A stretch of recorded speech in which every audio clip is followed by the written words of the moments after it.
Welcome everyone to the FYI by Find Your Influence. We are a monthly webinar series designed to unite all of the stakeholders within the influencer marketing industry. So every month, what we do is we come together and we're going to feature industry experts like the ladies on your screen today to lead a discussion around a relevant or timely topic that will hopefully lead to igniting connections that will inspire everyone here. My name is Tammy Neely and I'm the SVP of Communications with Find Your Influence. I'm really happy to be joined today, or to be here today, to moderate the discussion around helping you find your holiday plan. So while it's still summer and in Phoenix, it's 116 today, it's a little warm. It's truly never too early to begin planning for your winter holidays. So the goal today is to foster a discussion with a brand, an influencer, and a digital connector to reveal the many different benefits that can happen when you plan your winter holiday campaigns during the summer heat waves. And also, just as importantly, we want to identify the potential obstacles you could face if you delay that planning. So before I begin and introduce today's panelists, we certainly want to start with the housekeeping items. So all of you attendees, your cameras are off, your microphones are muted. We are thrilled that you're here and we would love to hear from you and have you post any questions you may have in the Q&A or in the chat, and we'll get to as many as we can in the final 10 minutes we're together today. Today's webinar is being recorded and will be made available to all the registrants, whether you're here live or you want to watch us later. We'll send that via email before the end of this week. So with the housekeeping behind us, let's get to the most important reason we're here today, these wonderful panelists.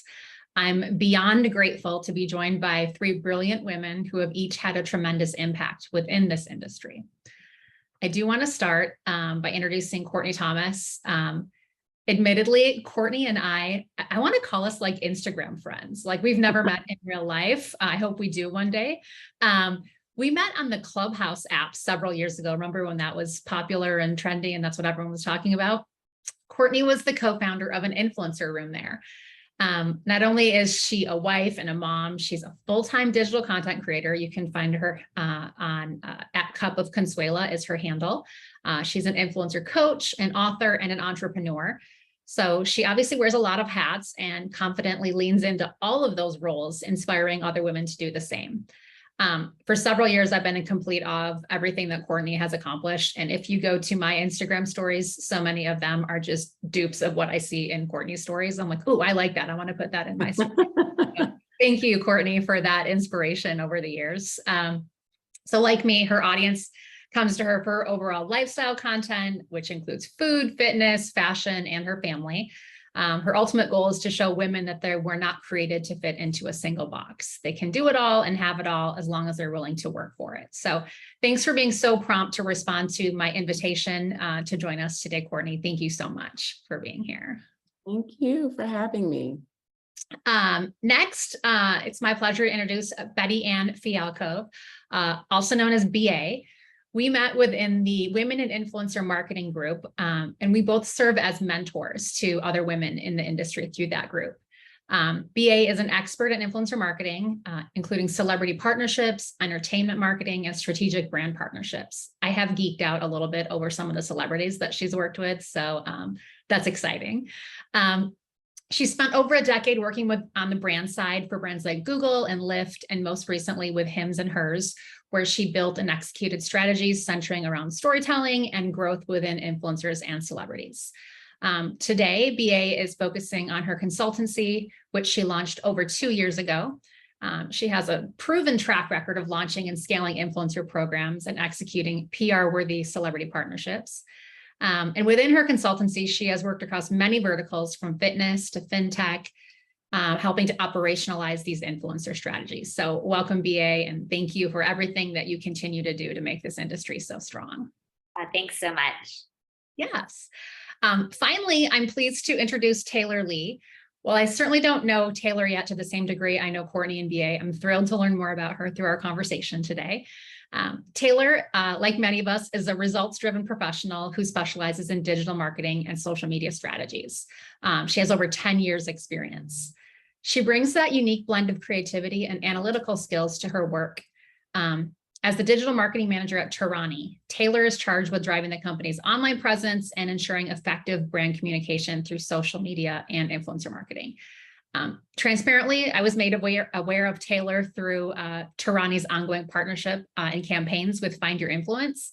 And I'm confident that I'm going to leave today with so much more insight into her success as an influencer marketing pro. So welcome, Taylor. And I do want to, before we kick off the questions, can you tell everybody a little bit more about Torani? I didn't want to say anything and get it wrong, but I think we've all heard of Torani, but can you remind us a little bit more? Yeah, absolutely. So Torani is actually a 98-year-old company, which I feel like a lot of people don't know, coming close on 100. But we're actually a syrup and sauce company. So if you've ever had a vanilla latte or any sort of flavored latte, we're usually one of those syrups or sauces that kind of go into creating some of those delicious beverages. Yes. And for as long as I've been aware that you've worked with Find Your Influence, it doesn't matter where I go. I'm like, there's Torani on the shelf, there's Torani on the shelf. And like, I had always just seen it before, but I'm hyper aware of it now. So great work on everything that you're doing. So now that we've met a little bit about the panelists, let's really dive into the conversation, what brings everyone together today. So we're talking about planning your winter holiday campaigns in the summertime. So that's, what are you doing for your Thanksgiving campaigns, your gatherings, Black Friday, Cyber Monday, Christmas, Hanukkah, all the, the end of the year holidays that really creep up on us, and they creep up because we're not planning. So, Taylor, I'm going to start with you. When does the holiday marketing planning begin at Torani? So we actually do annual planning starting in October for like the following year. I don't know if that's normal for every single person, but we basically at that point choose flavors and campaign ideas during that period. We kind of hone in more on specifics with like call to action, like writing our own briefs and seeking out specific influencers, probably more around like now, so like a 4 to 6 month period, and then start outreach maybe 3 months in advance. So 3 months in advance of the campaign going live. Correct. So if we're talking like a Black Friday campaign, that's November. So 3 months out from that is that August? Am I doing that math right? Yeah, so we'll have that brief ready to go right about now, and then start reaching out to influencers now as well. We have like a few different campaigns that kind of go on during the holidays where we have different priorities, but so we'll kind of like prioritize based off of that. I think in terms of like influencer outreach, we want to give them enough time as well to kind of plan their calendars out. Okay. Well, I love to hear that, because for anybody who's watching or listening today or whenever you're listening, like I don't know the answers to these questions. So I'm really pleased to hear that you guys have a plan in place where your outreach is beginning early enough to get on influencers' radars. BA, when you were in-house, maybe at Hims and Hers or Lyft, what did that look like, that timing look like for you? When did you begin that planning? Yeah, so it's funny because it's really been different for every brand that I've worked for. Like at Google, everything is really planned around massive product launches. And, similar to what Taylor said about, doing like that yearly planning in advance, like we did a lot of that. On the other hand, at some of the other brands that I worked at, some things would just come together right before. I'll never forget, this was probably 4 or 5 years ago, when I was working at Lyft. We decided to do a last minute New Year's campaign and fabricate these pink sparkly champagne bottles that then needed to get out to influencers. And I just remember being at home visiting my family for the holidays and like scrambling to get this all together. So, I think it just really depends on the brand. And, I've had to pull off, both ways with a lot of planning and hardly any planning. My guess would be the planning route is the preferred route for you, yes. Right? Yes. I would prefer not to be on holiday break, having to get influencers to do a campaign. Yes. Now, Courtney, you're on the opposite end. You're on the receiving end here. What does this planning look like from your end? Like I would presume that oftentimes you may be waiting for brands to reach out, but I know you have an ebook about how to pitch yourself. So what does that look like when do you begin pitching yourself? And then when do you anticipate getting those opportunities in? Right. So I generally will plan for the year at the top of Q1, just what brands I want to work with, if I have any creative concepts or any ideas that I'd like to implement. So I start to sort of plan my organic content along with the brands that I want to work with, obviously in a sponsored capacity at the top of Q1. I will generally start to reach out to brands that I've partnered with before. So there are brands that I will work with every holiday, either on a Halloween campaign, Thanksgiving, Christmas, etc. I'll start to reach out to them in Q2, just because I know that they're actually going to start doing outreach about 3 months out from, whenever they're starting to activate for their campaigns. So I'll sort of have my plan Q1. I'll start outreach for those that I've worked with or that I want to work with in Q2. And then at the end of Q2, right at the top of Q3 is when I generally start to get inquiries from brands. I like to sort of get ahead of putting my ideas out there before they reach out to me, because much like Taylor said, brands are actually already starting to think about, those holiday campaigns and how they want to activate and when they want to activate in advance. And I think when she said October, people probably think October of this year. No, she meant October of the year before for the upcoming year. And so brands are already thinking about that. And for me, it's important to try and get my, creative concept over to them to see if we can flesh that out in time before they actually start outreach, because then by that point, they will probably be less flexible to take on a whole different creative concept. So I try to get ahead of it if I know that I have something that I really want to work on, and I just prepare myself to start receiving inquiries at the top of Q3. Okay.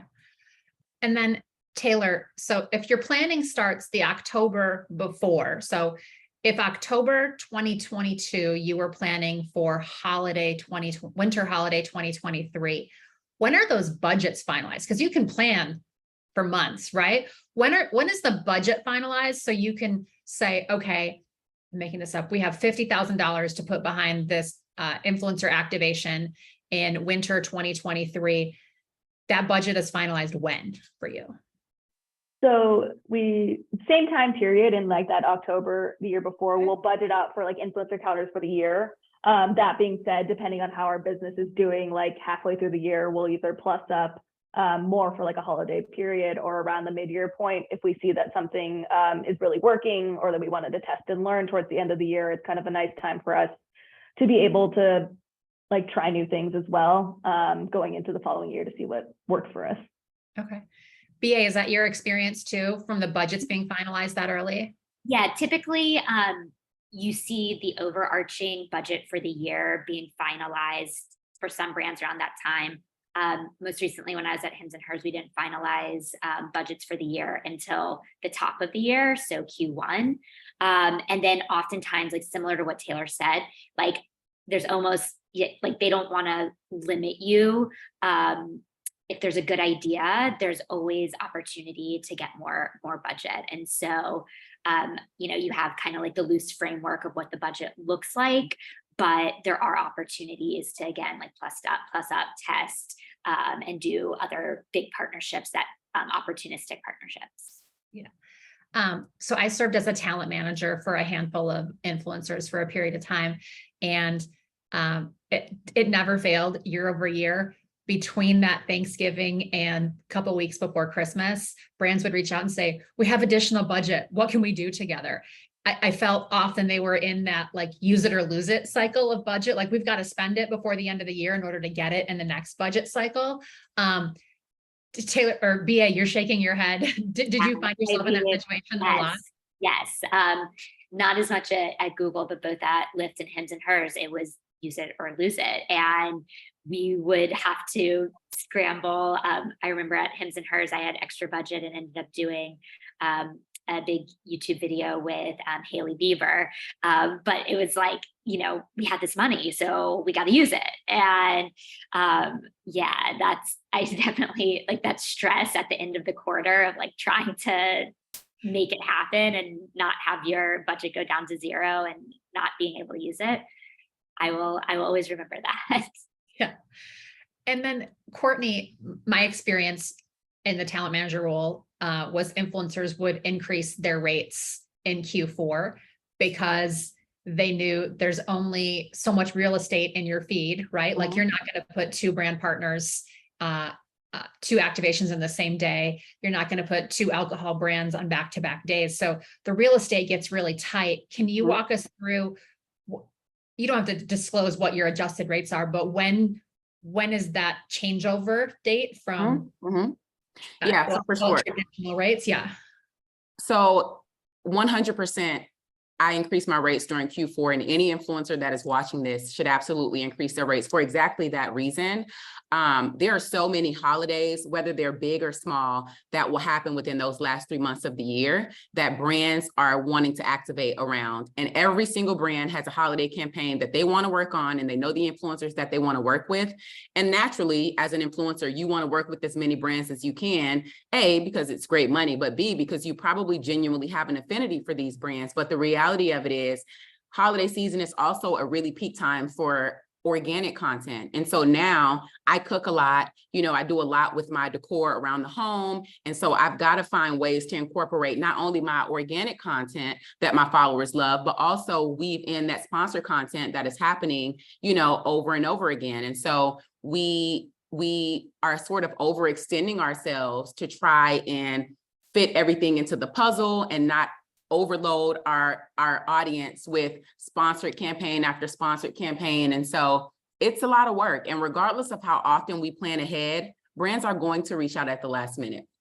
And they're going to pay the rush fees, and they're going to come up with more budget, and they're going to ask, what else can we add, or what else can we include? And we want to be prepared for that, but there is absolutely a premium. And so I would typically increase anywhere between 25 and 35% of my standard rates, and brands know this, and typically they are on board with it. But it's important. And much to BA's point, holiday season is also family time. And so I'm taking away, time from my family when brands are reaching out. Hey, how quickly can you turn this campaign around? Regardless of the rush fee, that's still, a lot of work, especially depending on how high level it is. Do I need a videographer? Do I need to source my photographer? Or is this something that I can shoot at home, on my own? And so influencers joke around that Q4 is like influencer Olympics and you're like training for it all year, but it truly is. And it's not easy. It's very busy. It's very fulfilling because again, you're really sort of testing yourself to see, how far you can go with stretching yourself. But 1000%, I increased my rates during Q4. And generally speaking, brands have no problem paying it because I think they understand how crazy it gets for influencers during that time. A follow up on that, Courtney, if a brand was to reach out to you in say June to say, we'd like to work with you in December, are you raising your rates in June or Yes. you are? Okay. Yes. I base my rates on when the post is going to go live, not when you reach out. Because regardless of if you reached out early, it's still going to be crazy during that time. Now, I will say, there's always a gray area. So I'm not rigid. If a brand is reaching out and, they're flexible, I obviously want to be flexible. So I would never say, no, you don't want to pay my holiday rates, I'm not going to work with you. But I'm certainly going to start there just because I know how it's going to be. And if the brand, maybe has a little less budget or they're like, hey, we're sort of reaching out early to get ahead of it, then I am 100% willing to be flexible as long as it's still mutually beneficial. So if brands are watching, reach out early, we can probably work something out. But for the most part, whenever it's going live, that's when I set my rates because it still has to go live at the same time as everything else. Okay. Taylor, at Torani, if you're doing that influencer casting, that outreach and casting in Q3 or earlier, do you feel like you're getting I don't want to say a discount, do you feel like you're getting more? I'm trying not to like offend you. Influencers generally more flexible if you reach out earlier with their rate. Thank you.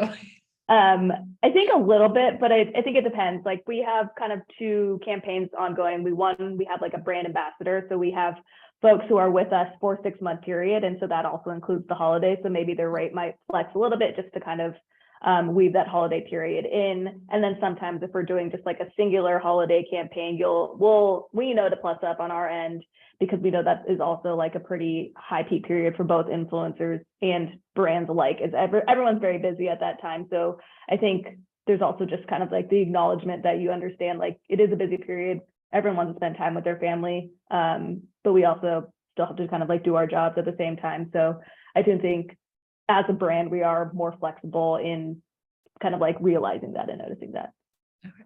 That's great. I love to hear that. I love to hear that. BA, what about your experience there when you were casting early for holiday campaigns? How did that look for you? Yeah, so most recently when I was at Hims and Hers, I built out an ambassador program for Hers mental health ambassadors. And the program was a multi-month program, which also included holiday. And because of that, we didn't see, a drastic increase in fees because we were negotiating for 4 to 6 months, depending on the influencer. And so we didn't really see that built in. What we did run into, though, was bandwidth issues. And we were super flexible on our end. But, we wanted our ambassadors to talk about like mental health during the holidays. It's obviously, a time where people can experience depression and things like that. And so there was actually a couple of influencers who had like prior commitments, like they were going out of town for 2 weeks and they did not, want to be talking about this while they were on their holiday vacation. And so we really understood and were able to push it forward. It's totally fine. But I think what we really saw, it was less about the rates and it was more about bandwidth and being able to post during that time. Okay. Taylor, if you were to look at your influencer budgets broken down by quarter, is Q4 your largest investment into influencer each year? Yes. So besides like the holiday period, we also have like a flavor of the year program. So we release this kind of like one fun flavor for each year. And for us, that's kind of one of our bigger campaigns as well. And that also hits in Q4. So it's a very busy month, busy time period for us. So yeah, we do plus up in Q4 just overall. Okay. And then Courtney, I was going to ask you if Q4 is the busiest time of year for you, but you just told me it's the Influencer Olympics. How would you how does Q4 compare to like if Q2 was another high quarter? Is it like 2x or 3x from, I'm not even talking about your rates. I'm talking about the time that you have to put in, you know what I mean? Opportunities that you have. I think, so Q1 is the least busy for me. Okay. I think a good majority of influencers, just because a lot of brands are sort of wrapping up from the previous year, there's not a ton of holidays during that time. People are planning for, Q3 and Q4. And so Q1 is generally my least busy. Q2, it sort of starts to pick up, you've got some spring, you've got some back to school, summertime. I would say that Q4 is probably 2 to 3 times a Q1 for sure. And then maybe 2 times Q2 and 3, really just depending whether it's a bandwidth thing or even just overall rates in general. I would say between 2 and 3 times more in Q4. And then when BA was talking about the campaign to like protect and preserve your mental health, how do you do that in Q4 with all of these, opportunities? And again, it is a time that most of us who aren't full-time influencers are spending with our families. How do you protect that for yourself? Like, do you find yourself saying no in situations where maybe you want to say yes, but saying no is the right thing for you? I try to find creative ways to say no, and it's not ever really no, but maybe a not right now, or can we adjust the timing? Unless it's just, I absolutely say no, especially if it's just not a good fit. Or if the ask is really big and I feel like there is, not enough compensation, or if I just don't like the product, which has happened before. I love the brand, but maybe I don't love this product. And so I will say no in those instances. But I think in Q4, I try to remind myself that influencing, though it may be a little unorthodox coming from the corporate world, it's still a job. And just like I would have stress on any other job, influencing is no different. And so I just try to tell myself, hey, this is the busiest time of year, just like I'm sure tax people are during, tax season. And I just try to set those boundaries for myself. So I'll try to say, okay, this is my hard stop. I won't take any campaigns between December 21st and, December 30th or something like that, just so that I know that I'll have that time. And it's just like when you're about to go on vacation. So you work really hard because you know that your vacation is coming. That sort of keeps me going, but I know that it's busy, but it's also very fruitful. And it's also, when I make the most money. So I try to, find balance by setting boundaries and having hard stops of being like, Courtney, this is when you said you'd stop. And also to Taylor and BA's points, a lot of brands are generally flexible. So if I had a post date, for today, or, for some time next week, and I say, hey, is it okay if we, move this from Wednesday to Friday because I have, X, Y, and Z, just because I know that Wednesday might just be crazy for me. Brands will typically be 100% okay with you as long as you're still, fulfilling what you are supposed to fulfill as the influencer. And so I guess my two biggest things are setting boundaries for when I will stop and be completely immersed in just my family. And then also not being afraid to ask brands for some flexibility, because at the end of the day, it's a relationship, especially if it's a brand that I've worked with, on multiple occasions. And so it's a, you scratch my back, I scratch yours. Brands may say, can you push up? Can you push back? I think it's important to recognize that it's still a job. And jobs are stressful sometimes. Yeah. But the reward is amazing, and not even just the money. It's just very fulfilling to be able to connect with people in that way. And holiday season, just everybody has all the feels. And so it's really just trying to keep my perspective in the right place, because it can be very mentally draining. Yeah. Okay. I think on the other side of that, like for the brands, like my advice to brands would be just, I say this a lot, but like influencers are human. Like it's not just a transaction, they're human. And so like being flexible, like what you were talking about, Courtney, like I think is really important for brands to understand. Yeah. I think the brands do a great job of that, at least the ones that I've worked with. I can think of literally one time in the 6 years that I've been an influencer that a brand was just completely rigid during holiday season. It's very rare, at least for me. So I really do appreciate that from the brand side. Taylor, on the brand side, I suspect at Torani you have an overall marketing strategy, right? And within that, there may be, paid media, you may be running ads, you may be running radio, who knows, you might have billboards, outdoor advertising. How does influencer fit into that? And I'm not asking you like, it gets 10% of the budget, but like, are there conversations where influencer is part of the overall marketing strategy, or is it more of its own separate silo acting independently of the remaining marketing efforts?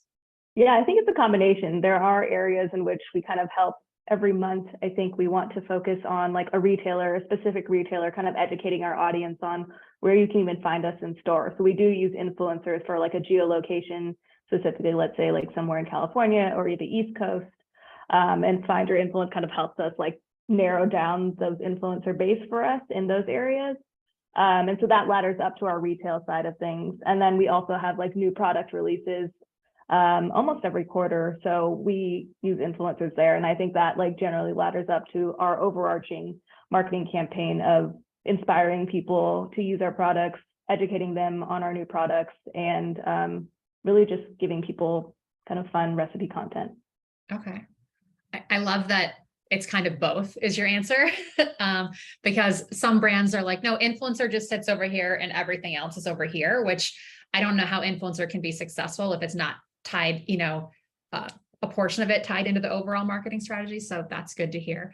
BA, when you were in-house for brands, if you were contracting with influencers in Q3 for Q4 content, when did you need to see that content to review? Like, I know there's some influencers that are listening today, and, do you expect them to have their Christmas trees up and homes decorated and, elves out in September? Or when do you want to see that content to review? Like, I want to make sure we're setting expectations correctly. Yeah, absolutely. I mean, I think it depends on the process for review. So typically, when I'm contracting an influencer, I have 2 rounds of reviews. The first round is all written. So the influencer submits their concept to me as detailed as possible. Even if they could submit their script, that's great. Second round is when we're looking at the video. And depending on the brand that I'm working for, a lot of times legal has to be involved in that process. So Hims and Hers, we're talking about prescription. Legal is involved. I'm working for a fintech, consulting for a fintech client right now. Legal is involved.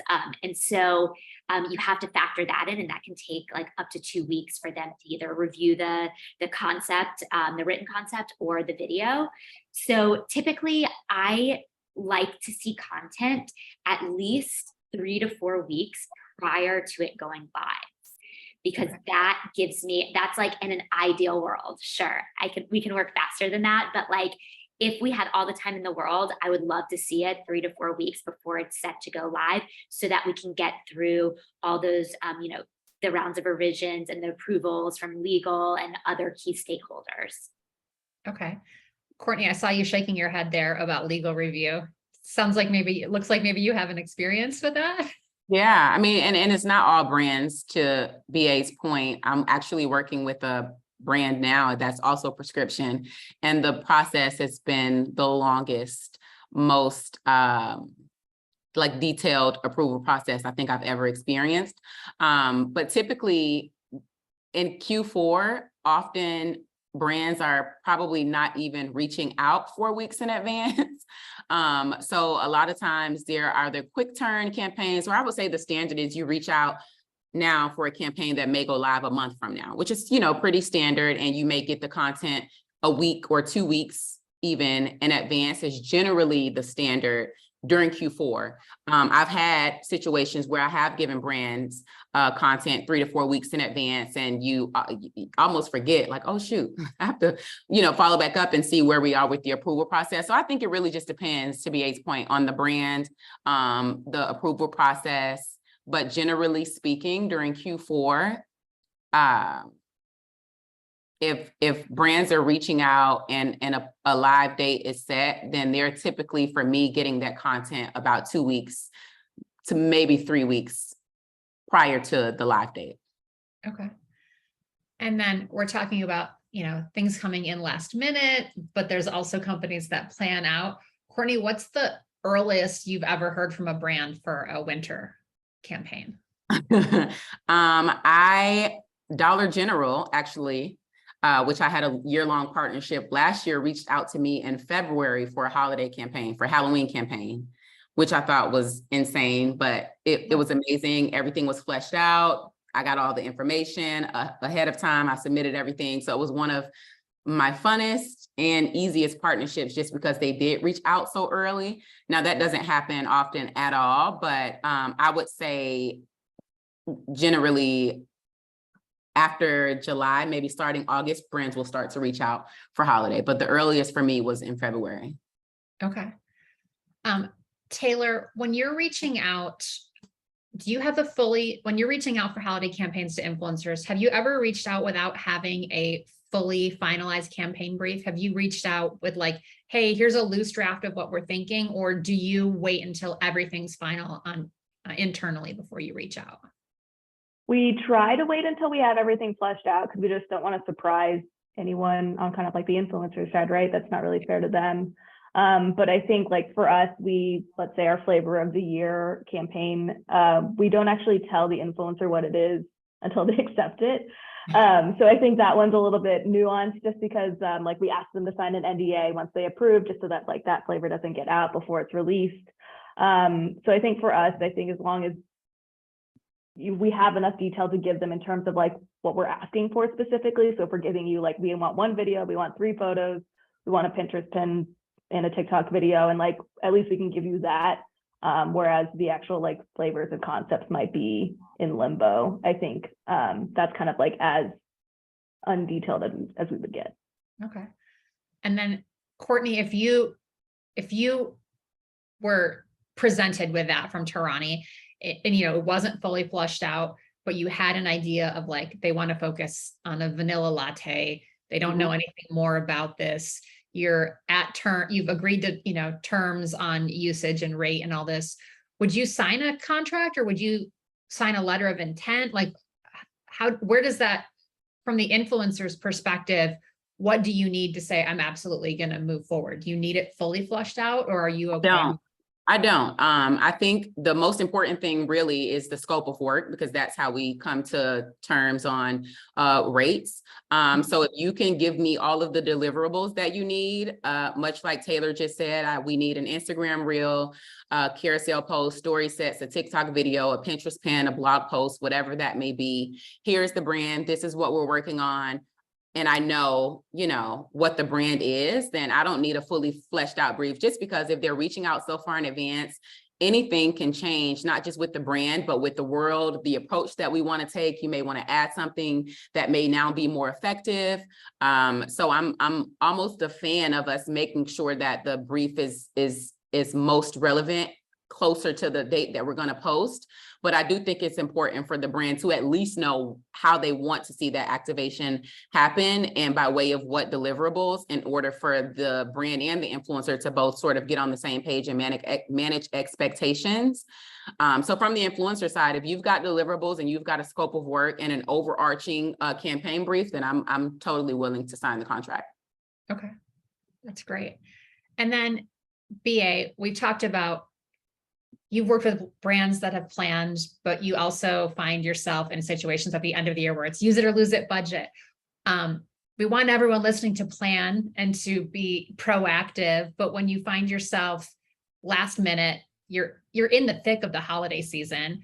What should brands, from the seat you've been in, what should brands understand that the potential obstacles or hurdles could be when you're in the thick of holiday season and you begin casting?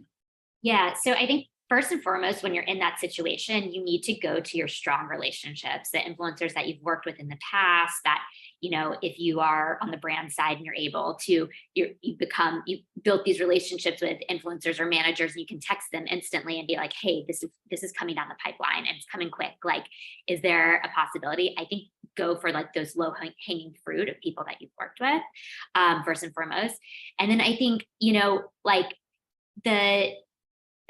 of course, like the challenge, as I mentioned before, is just like running into the bandwidth issues. And you have to be, you have to understand that like you may not be able to get these partnerships off the ground. And the other thing that I've actually run into as well is shipping. So depending, like if there's products or, whatever it is, a sparkly pink champagne bottle, that like there can be a lot of shipping delays too. And I've actually experienced that, and it caused delays in the campaign because of that. So I think those are just things to like be aware of and think through when we're trying to do a holiday campaign last minute. And you mentioned legal before, BA. When you're rushing something at the end of the year, you've got this budget. Do you often see your legal teams being flexible to rush their review? I'm not saying never. Like never. Line. Okay. Never. Okay. But I mean, as much as if you're sitting on the brand side, as much as you can alert your partners and your stakeholders that this is coming down the road and it's coming fast, and just giving them that heads up, like, hey, like it's going to be, December 22nd, and we have this coming, and we're going to need your approvals quickly. Like giving them that heads up is always helpful. Yeah. And then Courtney, I know you said it kind of when we started a few things, but can you just reiterate from where you sit for any brands listening today, if they show up in your inbox on December 2nd and they want to activate with you on December 15th, what type of questions and are they going to get from you? The biggest piece is how flexible they are. Yeah. Number one, how flexible are you just to make sure that this fits into my content calendar? And then, are you willing to pay the rush fee for me to get this content turned around from you, or for you rather? And those generally are the most important things. Another thing too that's important for me, not just during holiday season, but just in general, is like having some form of creative control, because oftentimes brands will reach out and there's a script and they want you to follow the script exactly, you know, how they wrote it. And that becomes a problem because there is so many influencer activations during holiday season. And, you know, our audiences oftentimes will overlap. It starts to sort of take away from our authenticity when brands are reaching out, and it's like every single day from October 1st to, you know, January 1st, there's an influencer that is like, you know, hey, you should get these candy canes. And so it's really important for me that the brand is flexible, not just with their posting day, but also with making sure that I have the ability to use my unique voice during those campaigns, especially during that time, because the last thing that I want to do is be like that influencer, like, okay, another ad, another campaign, like, you know. So it's just really important that I can, you know, work with brands as organically as possible, especially during this season, because then it just flows more naturally. Versus there was one time I had a campaign and the brand was so specific about everything. I did a script and I said, and instead of but, and literally they were like, sorry, so in the script you said and I'm like, it was my script that I wrote that. And I mean, it flowed naturally. I literally had to remove it. And it was just a thing. So those kinds of, I need to be able to be as organic as possible while obviously still driving home the intent of the campaign. So yeah, those are my most important things. Flexibility with time, flexibility with creative control, and making sure that you're willing to compensate for the last minute tight turn. Yeah. As I was thinking about this conversation to have with you women, I was reading the news one day and I saw that TikTok released its 2023 holiday playbook. And I'm like, yes, I'm thinking about the right thing at the right time, because TikTok just released this playbook. Taylor or BA, have you had a chance to review it? And if so, were there any like key takeaways for you that you're like, oh, maybe we should look at our strategy a bit differently based on, you know, TikTok's recommendations for 2023? I'll start with you, Taylor. Have you had a chance to review it? Sure. Yeah, I did take a peek at it. And I like that they kind of like have given us ideas on how to inspire those holiday shoppers. Because I think, you know, we always kind of sometimes get in this like routine of kind of the same every year. But I do appreciate that they also have like a built-in timeline for their ads and prospecting as a way for us to like kind of approach our ads overall. Not necessarily just specific to TikTok, but across all of our channels. Yeah. BA? Yeah, I love that they had a calendar in their playbook. I think that is super useful. And then they also gave some like high level ideas and trending hashtags and things like that. And those are, you know, on the consulting side, I get that a lot, like what hashtags should we be using with this content? And so I think that was really nice that they included a lot of that there. Yeah. And then Courtney, have any of the brands that have reached out to you for holiday this year been on TikTok, focused campaigns? A small percentage. I think with the majority of the brands that I'm already contracted with, they are brands that I have worked with before. And the beautiful thing about working with brands is they know you and your audience and what platforms perform best. And I think brands know that obviously TikTok is growing, and it's you know, the demographic I think on TikTok is a little different. So I think it also depends on what demographic, you know, that brand may be trying to hit. Majority of the campaigns that I have booked are activating on Instagram. I do have those that will say, hey, we want you to do this reel, but we also want you to cross post it to TikTok, which oftentimes that is an ask, even for those that are primarily on Instagram, which I'm obviously always willing to do. And I really love TikTok because it's so unique in that it sort of acts as a Google to some degree now, just because of how crazy the search engine optimization is there. And I think that brands do really like that. And so they will start to gravitate more, you know, towards that. But for now, I think a majority of brands are asking for me, Instagram content with repurposing or cross-posting on TikTok.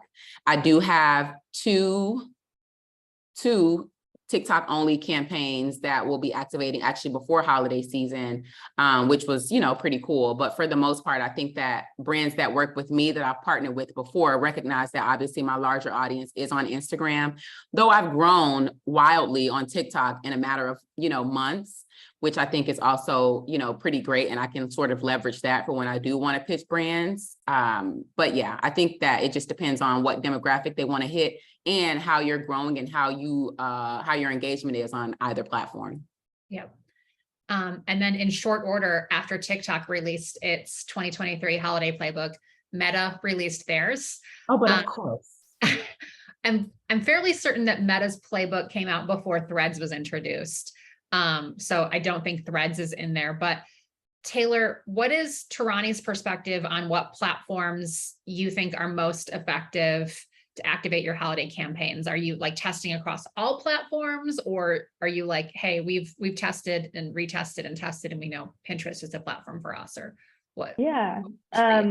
We definitely do create content for all of our channels, but I think the ones that work kind of best for us in promoting our flavors and our, inspiration is through Pinterest and Instagram, and a little bit of TikTok. I think from there, we still have a lot to learn on TikTok because the algorithm is so ever changing that you're not really sure what's going to pop.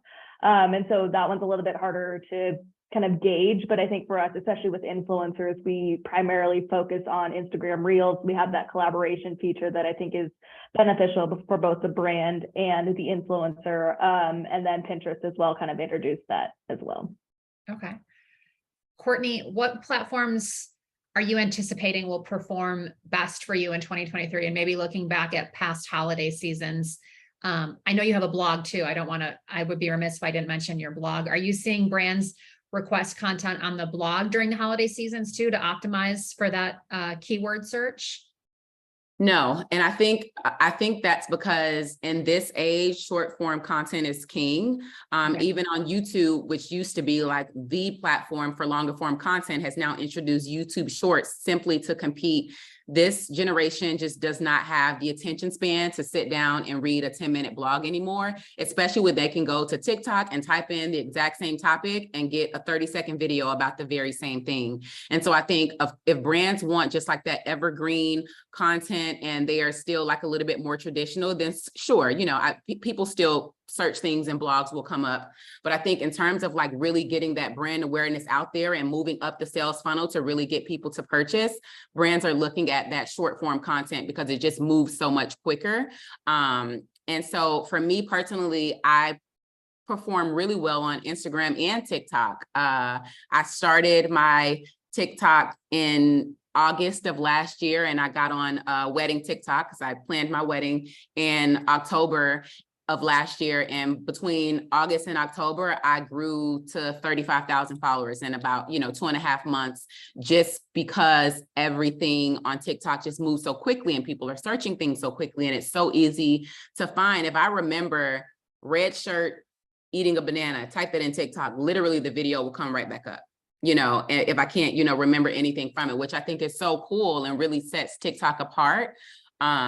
So yeah, I really am putting a lot of focus there, but also continuing to grow on Instagram.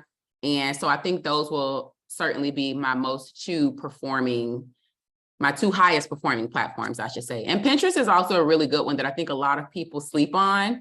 I get a lot of clicks to my blog, which I haven't been as active on, but I get a lot of clicks to my blog from Pinterest, from pins from a year ago. So Pinterest is also a really, really good one for me too.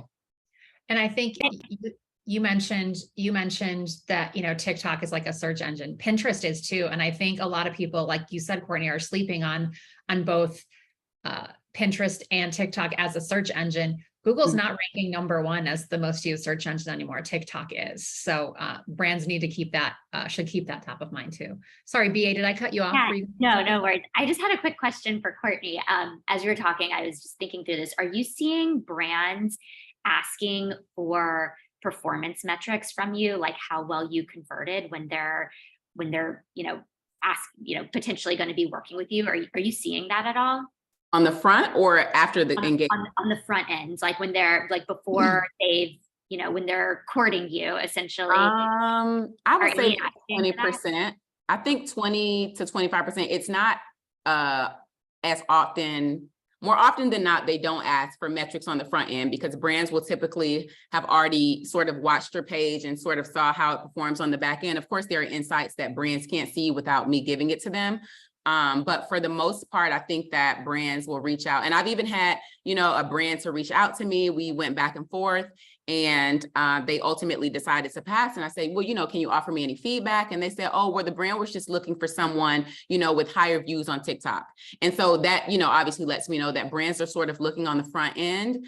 To be completely transparent, it's not a red flag because obviously you have the right as a brand to sort of get an understanding of how, my content will perform, but it also sort of sets the stage that a brand is really just focused on the numbers and not really focused on you as a creator, your storytelling, how you connect with your audience. And regardless of whether, this video gets 100 views or 10,000 views, I still have to create the content. And so, I really appreciate brands that, do their research on the front end. We come to terms, work together. They all always want to know how it performed on the back end, of course. So you send those metrics. And again, if a brand reaches out on the front end and asks, it's not a turn down for me. I'm willing to give it to them, but I also want to drive home that, my rates are reflective of more than just, my insights or my engagement. But I would say about 20 to 25% of brands will reach out. And generally, that's when they are reaching out via a platform or a PR company. They'll ask for those things. But when it's direct from the brand, they typically don't. Yeah. That's a great question though. Yeah, no, because it's interesting just from the brand side of things. As a consultant, I'm seeing a lot of brands like want this info up front because dollars are getting cut and they want to make sure they're really optimizing their dollars and making sure like the spend, there's going to be, some results. And so, I just was curious to see if you're seeing that. Yep. And we, as budgets do get cut, we may start to see more of that. Which again, I get it. Obviously, I'm an influencer, but I have to see things from all sides. And so I understand that, brands want to see some sort of ROI. And I don't want to turn this into like marketing, but I think that brands have a lot of times this unrealistic expectation that on a one-off partnership, I'm going to drive $100,000 in sales to your company when my audience has never seen this product before. They're still trying to learn it. And so that's another reason why asking for, the numbers on the front end or having these sort of expectations for sales is sort of, weary for me because it is, we start at awareness and then we work our way up to purchasing. And so I'm at the bottom of the sales funnel or the top. I always get this mixed up. So I want brands to recognize that we're influencers and we're doing awareness. We're not salespeople. Yeah. Unless it's, a year-long partnership, then of course you've been working with me for a year, you should be seeing, a return on your investment. So that's always something that I like to, keep in mind. We could make this a 2-hour or a 3-hour conversation, but I want to be mindful and respectful of your time. Sorry. No, please don't be sorry. This is fantastic. I do want to get to some of the questions that the audience has asked. From an influencer perspective, do you set any specific expectations with brands for holiday campaigns that are different than your standard? For example, I imagine your communication might be slightly more delayed given this is the busiest time of the year for you. I also understand that there is less flexibility with your content calendar, so that may impact brands who did not provide approvals in time. Any others? I don't think I caught the question. Read the first part for me again. Are there specific expectations that you would set with brands about holiday campaigns up front? Like, is your response time delayed because you have more things going on? No. Do you have less flexibility with your calendar? Like if you say in December, I can give you December 13th. Do you say, I can give you December 13th, December 15th, or December 17th? Like, are you sharing the available real estate that you have available? Right. No, I don't, and I don't hope I don't offend anyone, but I don't use Q4 as an excuse to be like, hey, I need extra time. I'm going to still respond how I would respond any other day of the month. And again, this is no dig at any influencer that's watching. I still want to keep it professional. I still want to respond to a brand within 24 hours if I got an email, or 48, which is even rare for me. But the only expectations that I really do set for brands is those three things that I spoke about previously. And that is just, making sure that they are flexible with dates. There's a bit of a jigsaw puzzle, but it's not just completely, in a disarray where I'm like, well, I only have one day this month. I try to be flexible, and I just ask that the brand is flexible too. And it just requires a little bit more work on my end, just making sure I have my calendar out when I'm, looking at briefs and I'm looking at dates, and I have looking at live dates. So I set the expectation, I should say, for them to be flexible on time frame. And of course, I'll try to meet as close to their date, if not on their date, as possible. And, just making sure that they understand there will be an increase in rates just because of the nature of the time of year. And creative control, which is, again, not just a Q4 thing, but specifically during that season, since there is so much content out there. Those are really the only expectations. I don't try to make it like, oh, it's Q4, I can't do any of this. I still want to maintain that level of professionalism, because I want them to want to work with me again. So I want to be a good partner, and just try and meet them where their needs are. Okay. Next question. I would be curious to hear from either the influencer or brand perspective if there is something that has worked really well in the past to allow a sponsored post to stand out and promote sales amongst all of the holiday noise.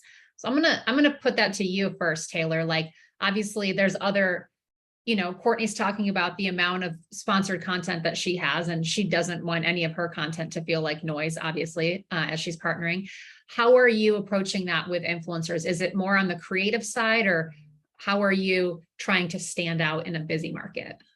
I think it's giving something to our audience that is like natural, and it's not like in your face in terms of like sponsored or ads, that it's like during this time you are getting together with your family. Here's just some inspiration that's coming from someone authentic like Courtney, who's just like sharing her story. So I think for us, it's just not like, it's maintaining who we are during the holidays, and inspiring people to use Torani, at your holiday party or event, or your New Year's Eve party. And I think the other thing that we've done in the past is partnering with other brands, kind of leveraging another brand as their audience as well, so we can stand out kind of like on two different audiences and continue our growth there.